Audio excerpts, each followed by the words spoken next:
Salve, queridos! Os dias da Semana Santa são celebrados de acordo com o calendário cristão e marcam os eventos da Paixão de Cristo, culminando com a sua ressurreição. A sequência tradicional dos dias é esta: Domingo de Ramos, que celebra a entrada triunfal de Jesus em Jerusalém, onde a multidão o saúda, segurando aqueles ramos de palmeira. Segunda-feira Santa, lembra o episódio da purificação do templo, quando Jesus expulsa os mercadores do templo de Jerusalém, dando um chute em mesa, um barraco foi grande, dizendo que o templo não era local para esses mercenários e tal. Na Terça-feira Santa é comemorado os ensinamentos de Jesus no templo e as profecias sobre sua paixão e morte. A Quarta-feira Santa, também conhecida como Quarta-feira de Trevas, que marca a traição de Judas Iscariotes, que decide entregar Jesus às autoridades em troca de 30 moedas de prata. A Quinta-feira Santa celebra a última ceia de Jesus com seus discípulos, a instituição da Eucaristia, o corpo e o sangue de Cristo, e o mandamento do amor. A Sexta-feira Santa, que é o feriado, relembra a crucificação e morte de Jesus, e nesse dia os cristãos realizam atos de adoração e reflexões sobre o sacrifício de Cristo. É nessa sexta-feira que quem segue a tradição que evita comer carne. E por que esse negócio de carne? Porque na época de Cristo carne era uma coisa muito rara, muito cara. Proteína sempre foi cara na história da humanidade. Então comer carne nesse dia significa que você não está fazendo um ato de contrição, que você está, esbanjando a vida, tá? Pô, mas no dia que Cristo morreu, você se dá o luxo de comer carne, Mais ou menos por aí. No Sábado Santo, o Sábado de Aleluia, que é um dia de luto e preparação, marcando o período que Jesus está no túmulo antes de sua ressurreição, e finalmente o Domingo de Páscoa, celebra a ressurreição de Jesus Cristo e é o ponto culminante da Semana Santa, simbolizando a vitória sobre a morte e o pecado. E esse dia, o Domingo de Páscoa, é o dia mais importante do calendário cristão, mais importante até que o Natal, certo? Eu lembro quando era criança, acho que alguns de vocês também lembram, existia uma prática que era muito comum, onde as pessoas se reuniam para o ato de malhar o Judas.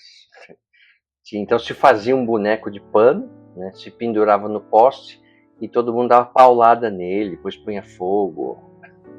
Tinha até uma rua famosa que isso acontecia aqui em São Paulo, que era a Rua Lava Pés, no bairro do Cambuci. Isso era matéria de jornal, aparecia na TV, ou mesmo no jornal físico. Então as pessoas estavam segurando o Judas, o carro passava e jogavam o boneco debaixo do carro. Era uma coisa bizonha. E quem que era o Judas? Que era malhado, claro, Judas Iscariotes.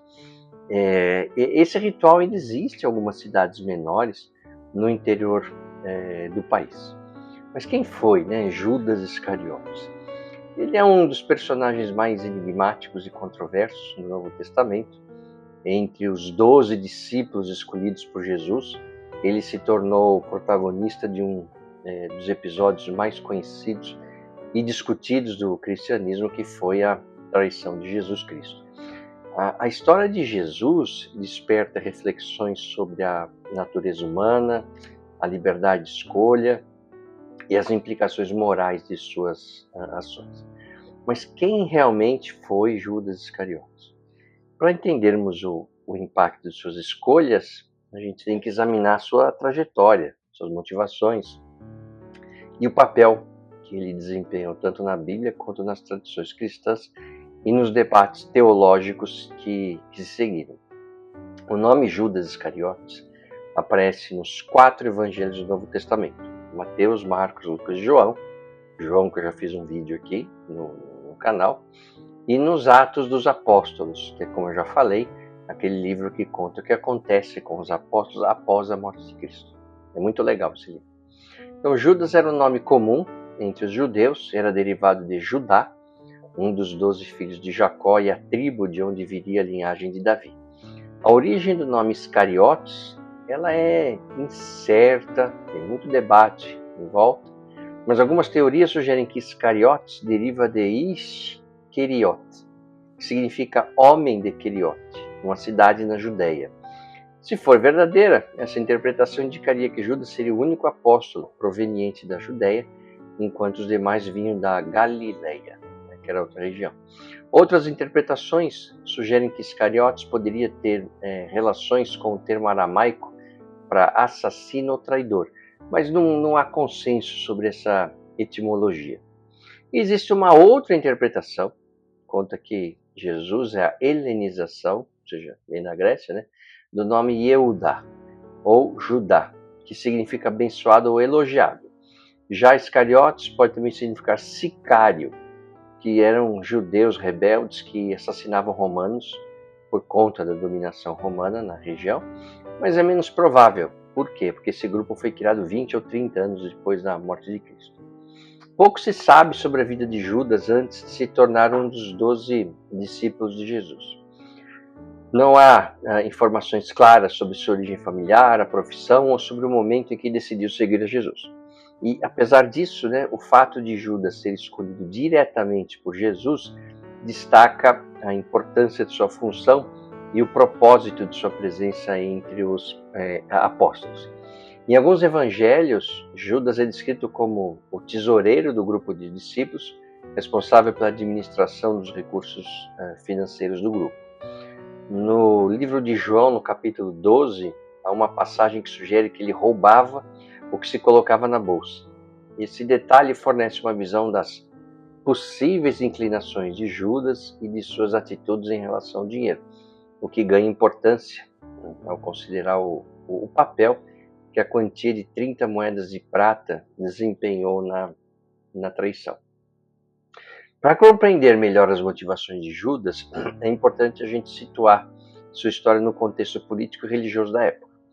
A Palestina estava sob o domínio do Império Romano e o povo judeu queria um libertador, evidentemente.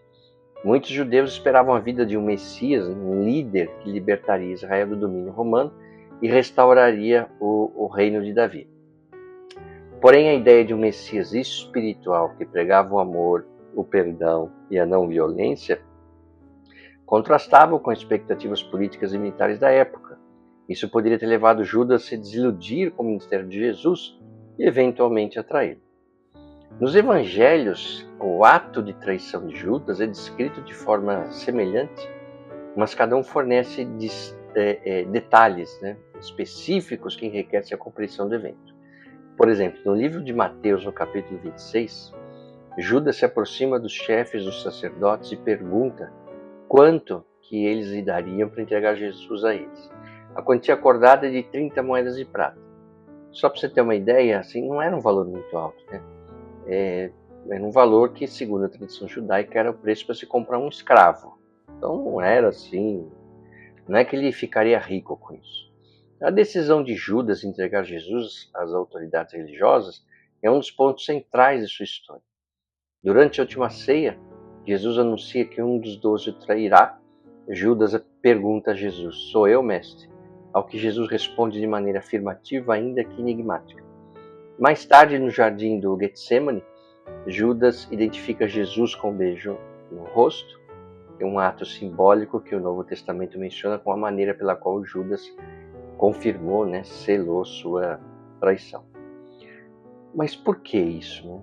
As razões que levaram Judas a trair Jesus são amplamente discutidas por estudiosos e teólogos. Algumas interpretações sugerem que Jesus estava motivado por ganância e ambição pessoal. A aceitação das 30 moedas de prata é frequentemente vista como um sinal de seu desejo materialista.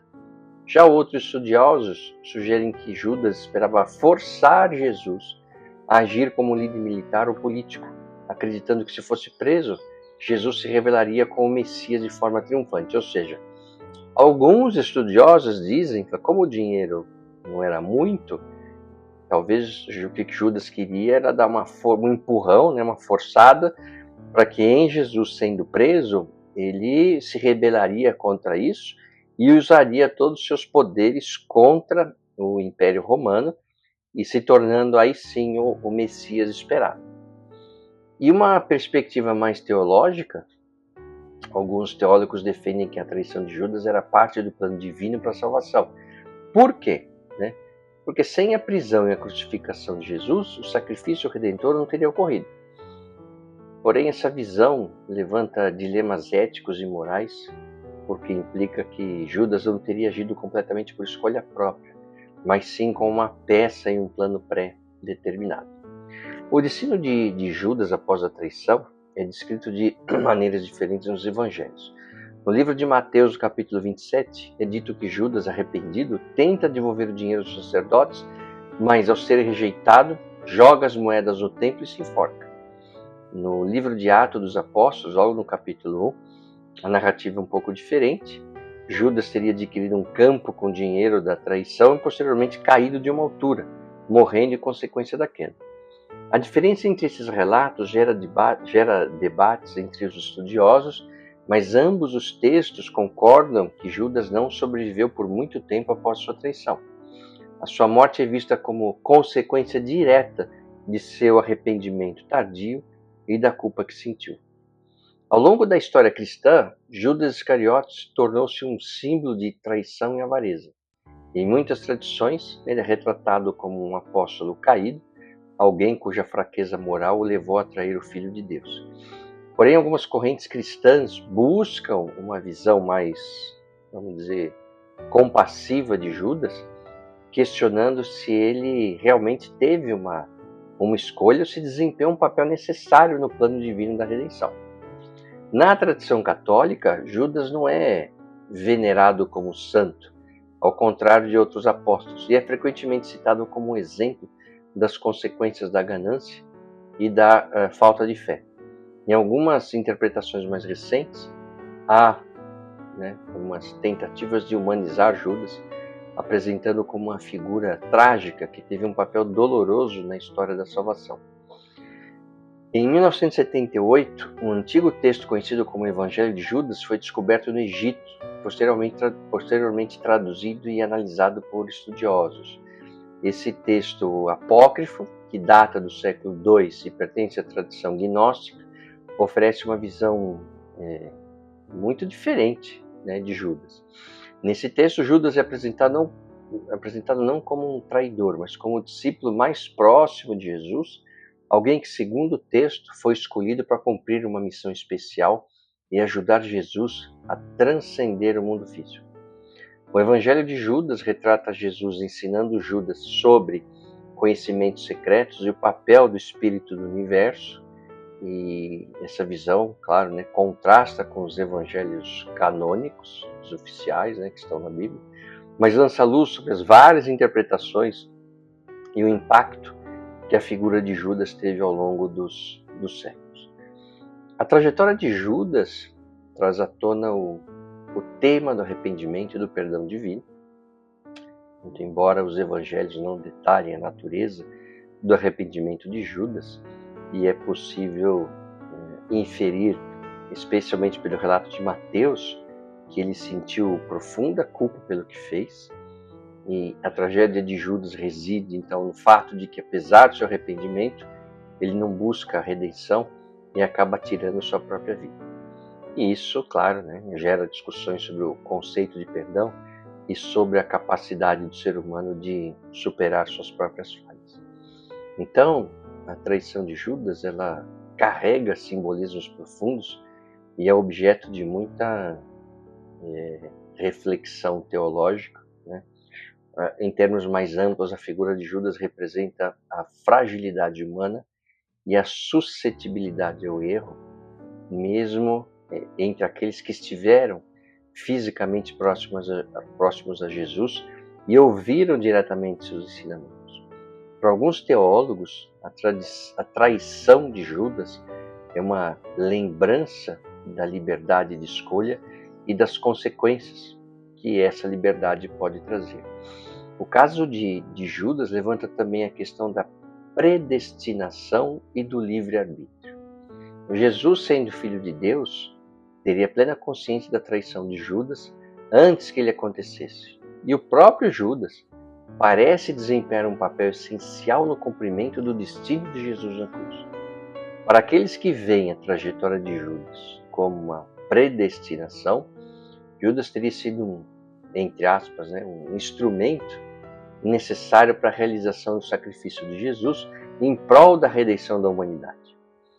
Essa interpretação gera um dilema ético sobre a justiça de seu papel. Por quê? Porque coloca em questão se Judas tinha plena responsabilidade por suas ações. Por outro lado, muitos teólogos estudiosos defendem que, apesar de Jesus saber o que aconteceria, Judas tinha o livre-arbítrio para escolher o seu caminho. Esse ponto de vista enfatiza a liberdade humana e a capacidade de tomar decisões, destacando que, mesmo com a presciência divina, a responsabilidade das ações cabe a cada indivíduo. Então, ao longo dos séculos, Judas se tornou uma figura central na arte e na cultura. Então, pintores, escultores, poetas, escritores, cineastas retrataram a sua imagem de várias formas, ora como um traidor implacável, ora como um ser humano atormentado pelo arrependimento. E entre as obras mais notáveis estão as pinturas de Leonardo da Vinci, Na Última Ceia, onde Judas é retratado à mesa com Jesus e os demais apóstolos, porém isolado e com uma expressão suspeita. Na literatura, Dante Alighieri, que escreveu a Divina Comédia, coloca Judas no 9º círculo do inferno, em uma das regiões mais baixas e punitivas, lá do inferno, junto a outros traidores. Esse simbolismo poderoso reforça a ideia de que a traição é um dos pecados mais graves na visão da moralidade medieval e renascentista. Peças de teatro, filmes e musicais, como aquele famoso Jesus Cristo Superstar, também exploram o caráter de Judas, apresentando sua complexidade e levando questionamentos sobre suas motivações, sua humanidade e sua relação com Jesus. Em tempos recentes, houve um movimento em alguns círculos teológicos e acadêmicos para reavaliar a figura de Judas e até considerar a possibilidade de sua redenção. Essa interpretação surge de uma análise mais, vamos dizer, empática de sua história, buscando entender Judas além da imagem tradicional de vilão. Para alguns teólogos, a tragédia de Judas serve como lembrete de que o amor e o perdão divinos podem ser maiores que qualquer falha humana. E é que até mesmo Judas, com seu arrependimento, poderia ter encontrado misericórdia se tivesse buscado o perdão diretamente de Deus. A reinterpretação da figura de Judas tem gerado debates sobre o significado do perdão e sobre o quanto a salvação é acessível a todos. Ela também leva a uma reflexão sobre como os papéis de vítimas e vilões podem ser entendidos de forma mais profunda e humana, e como o arrependimento genuíno é uma parte central da espiritualidade da fé cristã. A história de Judas Iscariotes não é apenas uma lição de moral sobre as consequências da traição, mas também um exemplo profundo sobre as complexidades da condição humana. Em seu papel como traidor, Judas provoca reflexões sobre as lutas internas que muitos enfrentam e sobre os riscos das decisões tomadas sob o domínio da ganância, da desilusão ou de intenções mal compreendidas. A história de Judas continua a ser uma das narrativas mais intrigantes e desafiadoras do Novo Testamento. Ele se apresenta como uma figura trágica e controversa, cujo ato de traição foi, ao mesmo tempo, um elemento crucial na realização do plano de redenção cristão. A figura de Judas desperta sentimentos de compaixão, julgamento, condenação, em alguns casos até simpatia. Sua trajetória é um lembrete da complexidade do ser humano, da importância da responsabilidade pessoal e da possibilidade do perdão e da redenção. Temas que ressoam profundamente até os dias de hoje. A história de Judas é complexa, abordando temas, como eu falei, como traição, livre-arbítrio, culpa, arrependimento e redenção. Judas representa a dualidade da natureza humana, capaz de atos de amor e lealdade, mas também de erros graves. Ele é uma figura essencial no drama da paixão de Cristo, alguém cuja presença e ações permitiram a culminação de eventos que resultaram na crucificação e eventualmente na ressurreição de Jesus. A trajetória de Judas Iscariotes é um convite à reflexão sobre as consequências das escolhas e o papel do perdão. Na história cristã, ele se torna um símbolo de alerta sobre o perigo da avareza e da falta de fé, mas também uma figura trágica que representa a vulnerabilidade humana. Sua história é uma das mais instigantes do Novo Testamento e que desafia a compreensão sobre a natureza da traição e da própria redenção. Um abraço e até o próximo vídeo. O que você acaba de assistir é um resumo, está repleto de simplificações, mas a visão geral é esta mesmo. Agora, se você quiser saber como de fato tudo aconteceu, aí você vai ter que ler a Bíblia.